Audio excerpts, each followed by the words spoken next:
AP liquor scam కేసులో విజయవాడ జైల్లో ఏ1 గా ఉన్న కేసిరెడ్డి రాజశేఖర్ రెడ్డి అస్వస్థతకు గురయ్యారు. దీంతో వెంటనే జైలు అధికారులు కేసిరెడ్డిని ప్రభుత్వ ఆసుపత్రికి తరలించారు. అయితే కేసిరెడ్డి కిడ్నీలో స్టోన్స్ తో ఇబ్బంది పడుతున్నట్టు వైద్యులు తెలిపారు.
ఏపీ లిక్కర్ స్కామ్ కేసులో విజయవాడ జైల్లో ఏ1 గా ఉన్న కేసిరెడ్డి రాజశేఖర్ రెడ్డి అస్వస్థతకు గురయ్యారు. దీంతో వెంటనే జైలు అధికారులు కేసిరెడ్డిని ప్రభుత్వ ఆసుపత్రికి తరలించారు. అయితే కేసిరెడ్డి కిడ్నీలో స్టోన్స్ తో ఇబ్బంది పడుతున్నట్టు వైద్యులు తెలిపారు.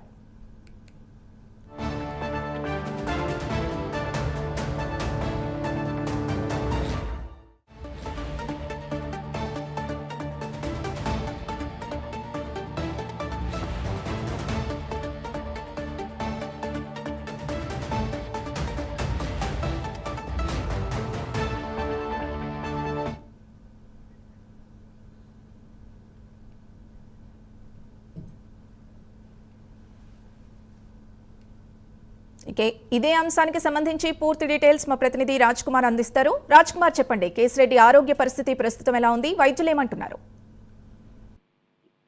లిక్కర్ స్కామ్ కేసులో ప్రధానంగా ఆరోపణలు ఎదుర్కొన్నటువంటి రాజశేఖర రెడ్డికి సంబంధించి ఈ రోజు ఏదైతే సిట్ అధికారులు రాజశేఖర రెడ్డికి ఉన్నటువంటి ఆరోగ్య సమస్యలను దృష్టిలో ఉంచుకుని ప్రధానంగా విజయవాడ ప్రభుత్వ ఆసుపత్రికి ఈ రోజు తీసుకెళ్లడం జరిగింది. ఏదైతే రాజశేఖర రెడ్డి గత కొంతకాలంగా కిడ్నీలో ఉన్నటువంటి స్టోన్స్ కి సంబంధించినటువంటి సమస్యతో రాజశేఖర రెడ్డి ఇబ్బంది పడుతున్నట్లు కూడా పోలీసులు నిర్ధారించారు. వీటికి సంబంధించి ఆరోగ్య పరీక్షల నిమిత్తం ఆరోగ్య పరిస్థితి మెరుగుపడాలని, ఒకవేళ ఆయన బాధపడితే మళ్ళీ అక్కడ జైలధికారులకు కొంత సమస్య ఏర్పడేటువంటి అవకాశం ఉంది కాబట్టి వెంటనే స్పందించినటువంటి అధికారులు రాజశేఖర రెడ్డిని విజయవాడ ప్రభుత్వ ఆసుపత్రికి తీసుకెళ్లారు. వైద్య పరీక్షల అనంతరం మళ్ళీ తిరిగి మరి కాసేపట్లో రాజశేఖర రెడ్డిని తీసుకెళ్లేటువంటి అవకాశం కనపడుతుంది. ఇది చాలా చిన్న సమస్యగానే వైద్యులు చెప్పినటువంటి పరిస్థితి ఉంది. ఏదైతే రాజశేఖర రెడ్డి మాత్రం లిక్కర్ స్కామ్ కేసులో బెయిల్ కోసం ఇప్పటికే అనేక రకాల ప్రయత్నాలు చేస్తున్నటువంటి క్రమంలో రాజశేఖర రెడ్డికి ఇప్పటి వరకు కూడా